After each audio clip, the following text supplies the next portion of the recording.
know the Grizzlies have strengths and how they could take advantage of areas that you guys are still working on. Is it disheartening? What word would you use that they had such a pronounced difference in terms of rebounding in other areas? Yeah, I mean, we addressed it before the game. We know that's something that we have to face every single day as a team. I think it's twofold. We're a defensive team, believe it or not. Like it or not, we win with our defense. And, the defense struggles when you give them, it appears it's the defense. But when you don't make shots and you give them 24 offensive rebounds, they have a shot discrepancy of 20-ish, give or take, depending on some free throws.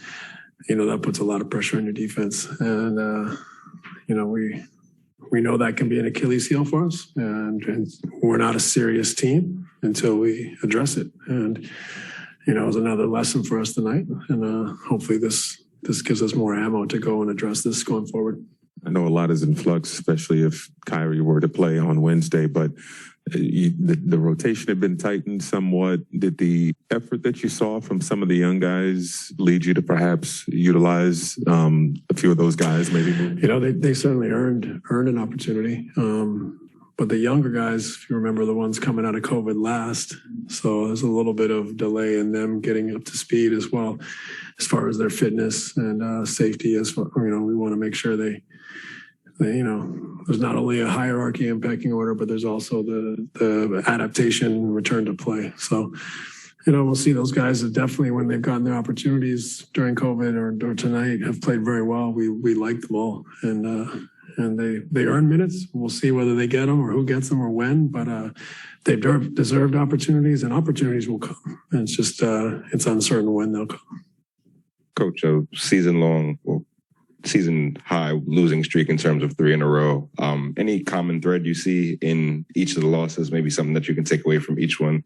I think just defense. Our defense hasn't been great tonight. It was more so the finishing possessions with offensive rebounds, but our defense can improve. And part of it is we can't panic. It's been a crazy period where we had largely 80-90% of our team get COVID.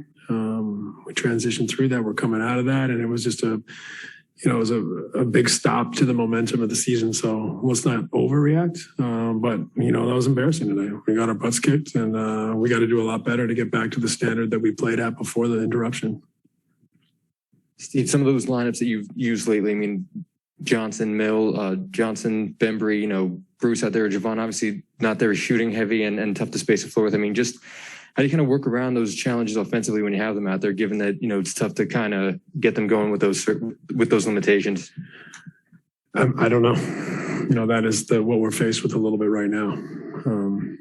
And I think the wish would be that if we are going to go with some of those lineups, we got to rebound better, have less mistakes defensively. But, I still want to stay positive with those guys and recognize that, as we go here, we're going to get more bodies in the mix. That will be less of a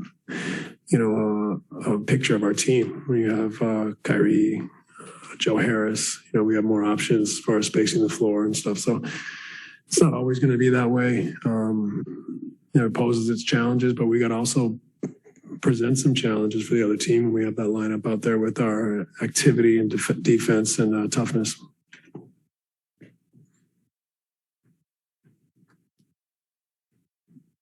I was wondering what you saw in Patty's shot tonight, and secondly, does this kind of just underscore how vital his 3-point shooting is when you don't have Joe out there specifically? Yeah, that's it. It's put a heavy burden on him having kind of one, outside of,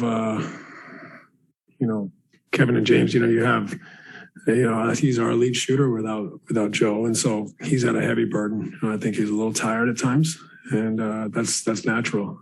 He's allowed to have off nights, but he's also, I think, on top of the off nights that everyone has, he's played a lot of minutes and had a lot of responsibility. So, maybe that's caught up with us a little bit here, but that's just something that we got to weather. Everyone's going through something, and it's a matter of us finding solutions and weathering the storm. And when we get some bodies back, things will look up. But until then, what can we do to combat that? So we always got to look challenges in the face and find solutions. Coach, you're always usually pretty quick to the podium after a game. This time you're a little bit longer than usual. I'm wondering if there was any specific message you gave to the team post game, or whether you guys were discussing anything after the game. No, just normal post game talk. I mean, we know how it feels to get beat up like that, and we stay positive, we stay resolute, we'll find solutions, and the message is the same. We're a team that's looking to grow throughout the season, and you have little blips on the radar like this. We can't let it get us down or knock us back as far as our mentality of improvement and growth. Thanks, guys.